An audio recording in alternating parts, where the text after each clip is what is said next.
Buenos días a todos, en primer lugar. Somos el grupo 2, compuesto por Pablo, Javier, Marcos y yo, Natalia. Nuestro tutor ha sido Luis Arribas y bueno, os vamos a presentar el proyecto que consiste en el desarrollo de un sistema híbrido renovable con almacenamiento para el abastecimiento de la isla de La Gomera. Toma ya, con todo. Empezaremos explicando los objetivos del proyecto. Como ya hemos mencionado, el objetivo principal es el abastecimiento eléctrico de La Gomera mediante un sistema híbrido eólico fotovoltaico óptimo desde el punto de vista técnico, económico y medioambiental. Para ello, realizaremos un estudio del contexto general del archipiélago canario, en concreto de La Gomera, además de su demanda actual y los recursos tanto eólico como fotovoltaico de la isla. También realizaremos un análisis de diferentes escenarios de abastecimiento desde el punto de vista, en función de la cobertura de la demanda por energías renovables. Realizaremos con el programa Homer, realizaremos un estudio de los 3 escenarios. El primero será el escenario base, que es la situación actual existente ahora mismo en La Gomera, después un escenario óptimo, que nos simulará Homer, y un escenario de cobertura 100% renovable. Digamos que es el escenario base, el esquema gráfico del escenario base de la isla de La Gomera, en el que encontramos situados, existe el anillo de distribución insular y una serie de consumos, y la generación de energía la cubre el 100% mediante motores diésel. Digamos que es el punto de partida inicial.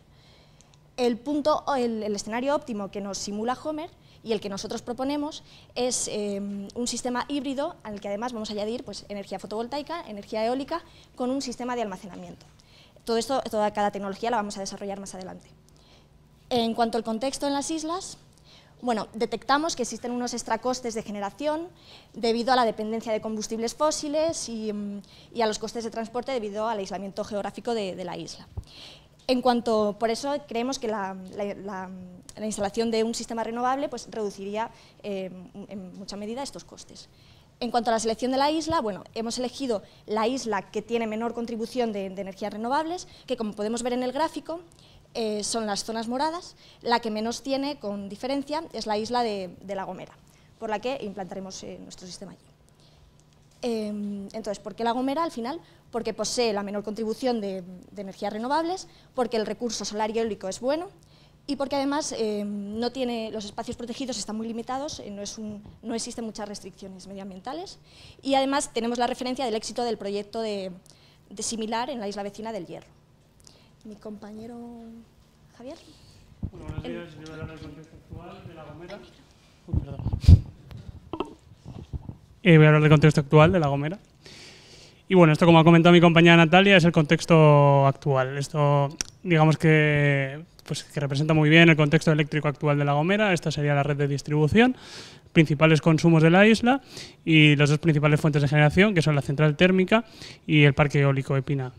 La central térmica del Palmar consta de 10 grupos diésel con una potencia neta total de 19.730 kilovatios y el parque eólico cuenta de 2 aerogeneradores de 180 kilovatios cada uno con una potencia total de 360 kilovatios. En cuanto a la red, hay que comentar que La Gomera no posee red de transporte, pero sí que posee red de distribución de 20 kilovoltios en forma de anillo a lo largo de toda la isla. En cuanto a la demanda, la hemos caracterizado con los datos de generación diminutales para el año 2015, proporcionados por Red Eléctrica. Y tras el análisis de estos datos, se tiene que la demanda total anual es de 68,31 gigavatios hora. Aquí se representa la demanda a lo largo del año y también respecto a las horas, y se pueden observar los principales picos de demanda en los meses centrales del año, debido fundamentalmente al aumento del turismo, y en las horas centrales del día. Y también tenemos un importante pico en las horas finales del día, entre las 8 y las 11 de la noche aproximadamente. En cuanto a la caracterización del recurso eólico, fundamentalmente las zonas con más velocidad se dan en la zona este y en la zona noroeste de la isla, y para caracterizar dicho recurso es necesario caracterizar tanto la velocidad del viento como la dirección del viento. Para caracterizar la dirección, simplemente usamos datos de la estación meteorológica de La Gomera, mientras que para la velocidad del viento, ante la imposibilidad de encontrar datos fiables para la propia isla de La Gomera, tuvimos que realizar un método de extrapolación indirecta a partir de los datos de generación eólica de La Palma, suponiendo un recurso eólico muy parecido por la proximidad de ambas islas y por la similitud climática entre ellas. Este método consta de 5 pasos que a continuación voy a desarrollar. Lo primero es determinar la potencia eólica que hay instalada en La Palma, que es de aproximadamente 7 megavatios. Luego es necesario utilizar los datos diminutales de generación eólica para el año 2015 para la isla de La Palma. Una vez hecho esto, es necesario elegir el aerogenerador que se va a instalar en el parque de La Gomera, porque necesitaremos usar su curva de potencia. Para ello nos basamos en los requisitos de la norma UNE 61400-1, en la que sostiene que para elegir un aerogenerador es necesario basarse tanto en la velocidad media del emplazamiento como en la intensidad de turbulencia del mismo. Nosotros hemos priorizado la velocidad media y en los emplazamientos con mayor recurso eólico esta velocidad está entre los 9 y los 13 metros por segundo, por lo que hemos decidido utilizar un aerogenerador de clase 1 que soporta mejor estas condiciones de velocidad tan altas. Y concretamente un aerogenerador Vestas V80 de 2 megavatios. Una vez elegido, tomamos su curva de potencia y vamos a normalizarla a la potencia eólica instalada en La Palma, que son, como vemos, de 7 megavatios y como hemos comentado anteriormente, de forma que creamos el aerogenerador equivalente, digamos. Tras esto, invertimos dicha curva de forma que la velocidad quede en el eje de las X y ajustando dicha curva por tramos obtenemos 3 ecuaciones en la que si sustituimos aquí la X por las potencias eólicas generadas en La Palma, que son los datos diminutales que hemos obtenido, obtenemos las velocidades diminutales para el año 2015, estimadas para La Gomera. Este es un ejemplo para un día concreto, el 1 de enero, desde las 12 hasta las 2 de la madrugada, donde vemos que a partir de las potencias eólicas generadas se obtienen estas velocidades diminutales. Y en cuanto a la dirección del viento, nos ha resultado mucho más sencillo. Directamente a partir de la estación meteorológica de Las Galanas en La Gomera, tomamos los datos de dirección horarios y como teníamos que ajustarlos a diminutales para que se ajustaran con la velocidad de viento, partimos de la hipótesis que durante una hora la dirección no va a variar.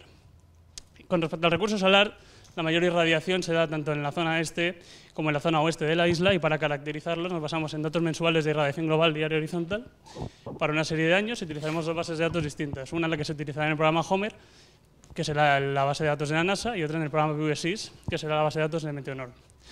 Y aquí pues, se puede observar la distribución de irradiancia por meses y horas para un año tipo, donde podemos observar cómo la mayor irradiancia sea para los meses del verano y para las horas centrales del día.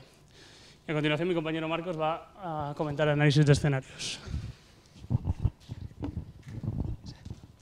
Bueno, pues como bien ha dicho Natalia al principio, se van a estudiar 3 escenarios. El actual, que es el caso base, en el que basa su generación, para simulación en Homer hemos basado su generación estrictamente en diésel. Y los 2 escenarios a estudiar, que son el óptimo, sin posibilidad de almacenamiento energético, y el escenario de 100% renovable. A estos 2 últimos escenarios se les da la oportunidad de que Homer trabaje con energía fotovoltaica, eólica y hidráulica reversible para que elija la mejor combinación de ellas.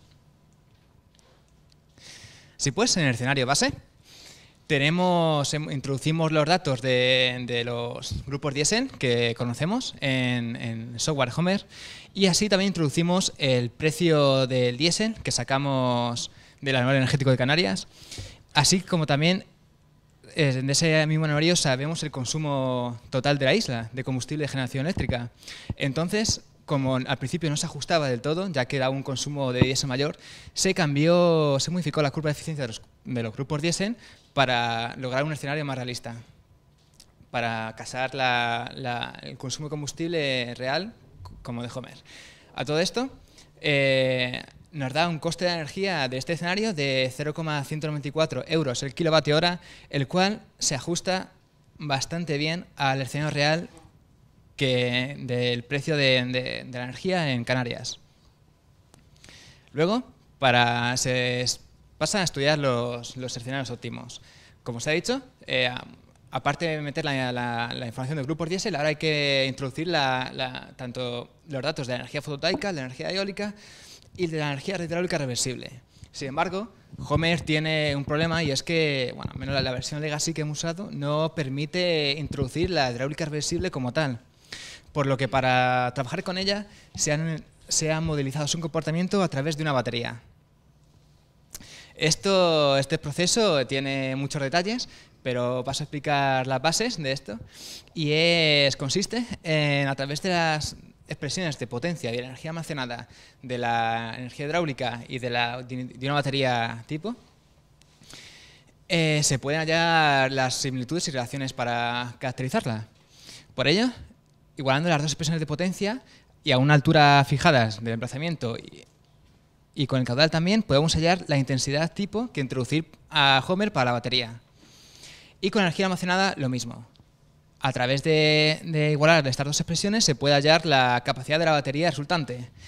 Sin embargo, esta energía almacenada depende, los demás factores son constantes, depende del volumen. Del volumen, en este caso, del depósito inferior, que va a ser la variable a dimensionar de Homer.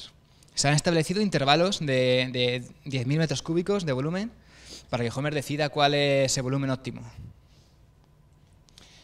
Finalmente, los resultados de esto, en el caso de los escenarios óptimos, cuando no hay almacenamiento energético, se obtiene que unas potencias de 17 megavatios de fotovoltaica, 10 megavatios de eólica, lo que cubre un 69% de la demanda como fracción renovable. Para el escenario óptimo con almacenamiento, las potencias son parecidas, 20 megavatios de fotovoltaica, 10 de eólica y un depósito inferior de 40.000 metros cúbicos para la hidráulica. Y esto cubre un 79,2% de la demanda como generación renovable. También hay que destacar que el exceso de electricidad producido en este caso, en el que tiene almacenamiento energético, es menor. Finalmente, se va a estudiar el caso 100% renovable, aunque no se espera que sea el óptimo económico, pero para ver cómo trabaja, qué escenario nos muestra Homer, y el escenario es el siguiente. Se necesitarían 60 megavatios de fotovoltaica, 22 megavatios de eólica y un depósito inferior de 400.000 metros cúbicos. Esto provoca, cubre un 100% de la demanda, pero provoca un exceso de electricidad de casi el 60%. Finalmente, en el apartado del análisis de los escenarios, se comparan los distintos costes de energía para elegir qué sistema vamos a desarrollar, y se ve que claramente el sistema con menos coste de energía es el óptimo con almacenamiento, que si lo comparamos con la situación actual baja hasta casi un 50% de los costes de generación. Además, este sistema tiene un beneficio añadido que es el medioambiental, en el que se reducen hasta un 80% las emisiones producidas por la combustión diésel. Y ahora, creo que toca a mi compañera Natalia. Bueno, y ahora nos vamos a centrar finalmente nos vamos a quedar con el escenario óptimo con almacenamiento y nos vamos a centrar más en su diseño. Os voy a contar cómo, Homer prevé una instalación de 10 megavatios de instalación eólica, que es la que os voy a contar un poco más en detalle el diseño. Según el Plan Territorial Especial de Ordenación de Infraestructuras Energéticas de La Gomera, establecen 7 posibles emplazamientos para el parque eólico, al noroeste y al sureste de la isla. Estudiando el recurso de cada emplazamiento, vemos que los que tienen más recurso son los situados al sureste, que están justo cerca, además, del punto de consumo principal en la isla. Realizamos una matriz para seleccionar finalmente el emplazamiento óptimo, que para nosotros es el ET3, ya que tiene el mayor recurso y la mayor superficie. Nos daría una mayor flexibilidad a la situación para la hora de situar los aeros, además la accesibilidad es buena. Hacemos ya un zoom sobre el emplazamiento seleccionado, que sería este, en el que el viento dominante medio es de 13 metros por segundo, la superficie de 77 hectáreas, la distancia a la subestación que ya existe en el Palmar es de 2,4 kilómetros y el impacto ambiental ya lo hemos detallado más en la memoria. Es medio, no supone ninguna restricción. Este sería el emplazamiento de los aeros, situados longitudinalmente, perpendiculares a la dirección dominante de viento. Y en cuanto al recurso, están situados, digamos, en la ladera que desciende, que justamente coincide con la zona de mayor recurso eólico, de más de 9,5 metros por segundo. La potencia instalada, como ya hemos dicho, es de 10 megavatios. Hemos introducido los datos de dirección en el WASP. Al final nos salen 5 turbinas Vesta sub-80 de 2 megavatios y la producción anual sería de 33,94 gigavatios y el número de horas equivalentes de 3.392. Este sería el emplazamiento final, la situación de los aeros conectados en anillo y la conexión a la subestación. No necesitamos subestación de parque porque la red de distribución interna de parque ya está a 20 kilovoltios, que coincide con el anillo de distribución insular en la isla, por lo que nos conectamos directamente a la subestación que ya existe. Esto en cuanto a parque... Falta algo, ¿no? Bueno, buenos días a todos, soy Pablo. Voy a explicar el diseño del parque fotovoltaico. A modo de hilo conductor, este es nuestro caso óptimo con almacenamiento que nos ha dimensionado Homer. Natalia ha explicado el parque eólico, yo voy a explicar el parque fotovoltaico y después mi compañero explicará el sistema de almacenamiento. Mi compañero Marcos explicará el sistema de almacenamiento. Bueno, en el Plan de Ordenación Territorial de La Gomera, en el PIOG, también se proponen 3 zonas ideales para la construcción de plantas fotovoltaicas. Te arroja también el plan características de cada uno de los lugares, el S1, S2, S3, como la potencia instalable, la superficie en hectáreas y bueno, el municipio y localidad donde se encuentran. Para seleccionar un emplazamiento en concreto, hemos seguido estos criterios que ahora voy a desarrollar. Bueno, en primer lugar, hemos seguido para las tres zonas los mismos criterios: radiación, superficie, distancia a la red, accesibilidad, pendiente y impacto ambiental. Pero cabe destacar que hemos elegido la zona S1 por los 3 motivos centrales. La superficie, porque es la más grande, con lo cual nos permite sobradamente instalar nuestro parque fotovoltaico. La distancia a la red es la menor, con lo cual vamos a minimizar pérdidas. Y la accesibilidad es buena, ya existen infraestructuras viarias. Bueno, este es un zoom de la zona. Como he dicho antes, la zona S1, hemos escogido esta zona. Aquí presentamos los valores de radiación, la superficie total, 103 hectáreas. Y bueno, en cuanto a adecuación del terreno, sí que se recomienda hacer desbroce y allanamiento. Pero bueno, no supondría ningún problema, porque la pendiente es bastante suave. Bueno, en los componentes principales nos hemos decantado por 2 fabricantes españoles. En cuanto al módulo, hemos elegido el Atersa A 230P de 230 vatios y un 14,13% de eficiencia. Y en cuanto al inversor, hemos elegido el modelo de Ingeteam Ingecon de 1071 kilovatios y un 99,08% de eficiencia. Esta sería la disposición por módulo que tendrían en parque. Serían 24 módulos en serie por 213 cadenas. Bueno, aquí tenemos los cálculos hechos, el dimensionamiento que se tiene que seguir. Los hemos hecho a mano, pero están expuestos en la memoria. Aquí están los resultados. Y bueno, se puede ver que el número máximo de módulos en serie, como está expuesto aquí, son 24.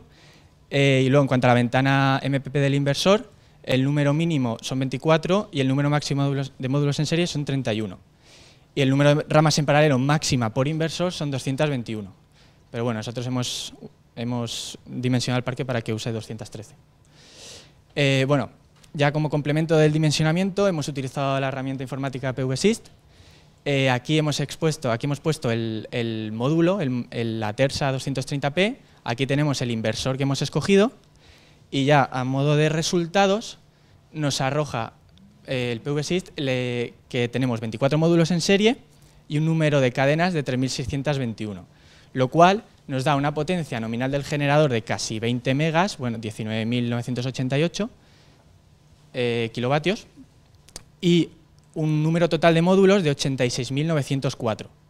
En cuanto a la superficie, PVSYST nos dice que son 14,15 hectáreas cuadradas, pero nosotros hemos tenido el factor de ocupación del terreno, ROT, que es igual a 2, con lo cual hay que multiplicar por 2 esta superficie y vamos a necesitar 28,30 hectáreas cuadradas. Bueno, este es el esquema final de nuestra planta fotovoltaica. Como tenemos 17 inversores, pues serían 17 agrupaciones. Por inversor hay 5.112 módulos y esos 5.112 módulos están en disposición de 24 módulos en serie por 213 cadenas. Esta sería la configuración de nuestra planta dentro de la zona S1 que hemos escogido y para conectarlo a la red sería desde la subestación que va aquí, serían un cable de 2,7 kilómetros que ya iría a 20 kilovoltios y ya se conectaría a la red del anillo insular. En cuanto al esquema unifilar, pues aquí tendríamos los 86.904 módulos que están conectados a 17 inversores y que transforman la tensión a 20 kilovoltios para inyectarlo a la red. En cuanto a la producción, se observa pues, que en verano existe una mayor radiación, con lo cual tenemos aquí este pico de producción, pero debido a las temperaturas se incrementan las pérdidas, con lo cual el rendimiento también baja. Ya por arrojar cifras, tenemos la producción total de 34 4.926 megavatios hora año, con el factor de sombras incluido, y unas horas equivalentes de 1.746. En cuanto a las pérdidas, este es el diagrama de Stanley y nos dice que tenemos unas pérdidas totales del 21%. Cabe destacar pues, que la temperatura es el factor que más influye en las pérdidas, un 8,5%. Y ahora mi compañero Marcos va a explicar el sistema de almacenamiento. Vale, como ya se ha hecho antes, como otras tecnologías, hemos estudiado distintos emplazamientos, en este caso han sido 3. Los 3 andan por la misma zona. Aquí tienen la capacidad de almacenamiento de los 3 y al final la elección ha recaído sobre el B1, que detallaré a continuación, ya que el de capacidad iba más que suficiente y tenía el menor impacto ambiental de los 3. Este es un mapa de emplazamiento final, esta es la presa existente, la cual ya existe, que es la presa de Malawiwe, y este punto verde es el depósito inferior, el cual debe construirse. Esta es una foto real de la zona donde se debería construir el depósito inferior. Estos son los datos técnicos. La presa Malawiwe tiene un volumen medio almacenado de 0,2 hectómetros cúbicos anuales, de los cuales su uso del agua para riego y para la agricultura es de 0,089 hectómetros cúbicos, dejando un total de 0,11 hectómetros cúbicos medios anuales disponibles para el uso. El depósito inferior, la capacidad máxima calculada que podría llegar a tener de 0,46 hectómetros cúbicos, de lo cual nosotros vamos a usar un 10% total, así que una capacidad más que suficiente. Después aquí están los datos de la central, que hemos calculado un salto neto de 511 metros y un caudal turbinado máximo de 4 metros por segundo. Con estos datos, la elección de la turbina es clara y hay que elegir una turbina tipo Pelton, el cual el rendimiento es del 90% en un gran rango de caudal de equipamiento. Con estos datos se obtiene una producción eléctrica de 17 megavatios. La energía producida de esta central va a ser de 8,5 gigavatios año en este entorno, en el escenario óptimo, y tiene una capacidad nominal de 45 megavatios hora. Aquí se ve un ejemplo de su funcionamiento. Esta gráfica está extraída de la extrapolación en Homer de la batería, en el cual las zonas azules son de turbinado, y las zonas rojas son de bombeo. Se ve que en las horas centrales diurnas es cuando se produce el bombeo, debido a la gran potencia fotovoltaica, y a las horas ya nocturnas y a veces por la primera hora de la mañana se produce el turbinado. En cuanto a la estrategia de explotación, es muy similar a la que se ha visto con el otro grupo. Cuando la generación renovable supera la demanda, se produce el bombeo hacia el depósito superior. Como se ve, la demanda es esta línea azul oscura. A primeras horas de la mañana hay una generación eólica mayor que la demanda, por lo que se bombea agua al depósito superior. En las horas centrales del día pasa lo mismo con la fotovoltaica, es aún más acusado y es cuando principalmente se bombea el agua al depósito superior. Y en el caso contrario, cuando la demanda supera la generación renovable, es cuando se produce el turbinado. Ese turbinado tiene prioridad ante los grupos diésel, por supuesto.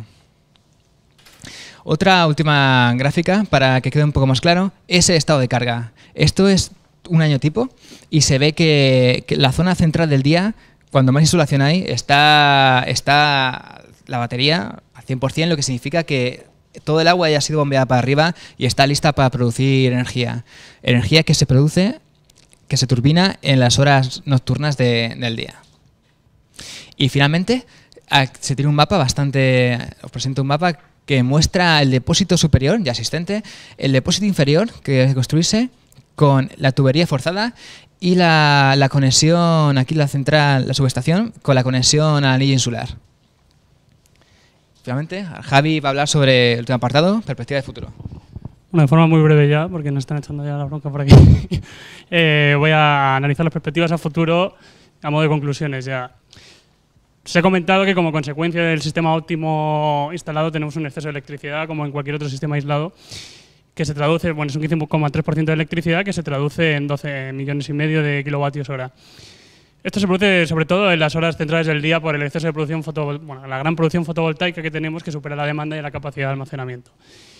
Como posibilidad de aprovechamiento de este exceso de electricidad, se ha planteado la posibilidad de recargar las baterías de una serie de vehículos eléctricos con los que podríamos sustituir la flota actual de autobuses que existe en La Gomera, que es de 22 autobuses y se lleva por la empresa Guagua Gomera. Esta empresa recorre 693.000 kilómetros anuales y, conociendo el consumo de un autobús eléctrico de la marca Proterra, que es de 1,06 kWh por kilómetro, pues se determina que el consumo al año sería en torno a 734.850 kWh al año, por lo que se cubriría perfectamente con el exceso de electricidad. Y por último, hay que hablar de la interconexión de Tenerife. Es un proyecto que tiene Red Eléctrica, que quiere implantar para el año 2019 y que para nuestro proyecto sería bastante beneficioso porque mejoraría mucho la estabilidad de la red y también permitiría incluso mayor integración de energías renovables y las que están integradas que estuvieran mejor integradas. Por otro lado, el aspecto negativo para nuestro proyecto sería que a lo mejor el almacenamiento que se ha dimensionado ya estaría sobredimensionado por el hecho de que el exceso de producción renovable se podría consumir en Tenerife y no habría necesidad de almacenarlo. Y eso es todo. Muchas gracias.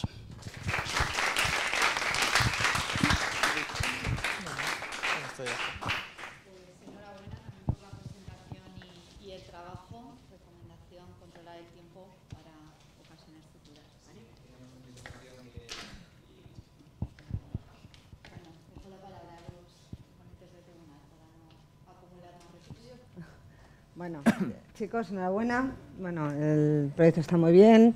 La presentación habéis presentado muy bien. Os habéis excedido en tiempo. Eso tenemos que controlar un poco. Bueno, no pasa nada. Es la primera vez así que haces una exposición en público, pero eso lo tenemos que controlar. Proyecto, bien. Vale. ¿Qué ha hecho en falta? Presupuesto. ¿Cuánto vale? ¿Cuánto vale esto? Supongo que todos conocéis el precio del hierro, yo os cuento el precio del hierro, os encanta a todos y bueno, de alguna manera, pues bueno, todo este tipo de proyectos vienen ahora. Las ciertas críticas que tiene el proyecto del hierro, ¿vale? Vienen por el tema del presupuesto, ¿vale? El presupuesto final que tuvo el proyecto del hierro. Evidentemente, las fortalezas que tiene el proyecto desde el punto de vista energético de renovables tiene que suplir ese tema, pero de alguna manera eso lo tenemos que dar, tenemos que dar unos datos de presupuesto porque aquí estamos hablando de instalaciones grandes, ¿vale? Estamos hablando de una central reversible de 17 megavatios, de un parque eólico de 10 megavatios, entonces, bueno, yo lo comparo un poco con el hierro y me sale un presupuesto que se me va por encima bastante del hierro, ¿vale? Entonces, bueno, digamos, eso es como un poquillo, digamos, lo que echaría de menos. Otra cosa, un poquito solo más, y no es como crítica, todo constructivo, ¿vale? Desde mi punto de vista lo llamamos sistema híbrido, pero los tres elementos conectan en distintos puntos de la red. ¿No lo habéis pensado en un único emplazamiento? Y eso ya como pregunta.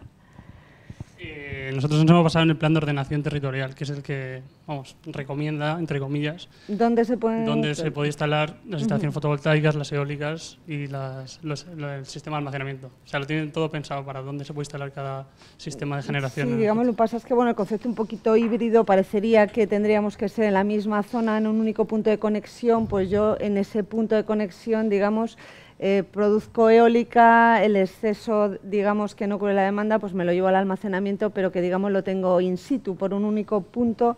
Yo vierto tanto kilovatios eólicos o hidráulicos en ese mismo punto, ¿no? Nada más, ¿vale? Por lo demás, bueno, pues felicitaros, digamos, y está muy bien.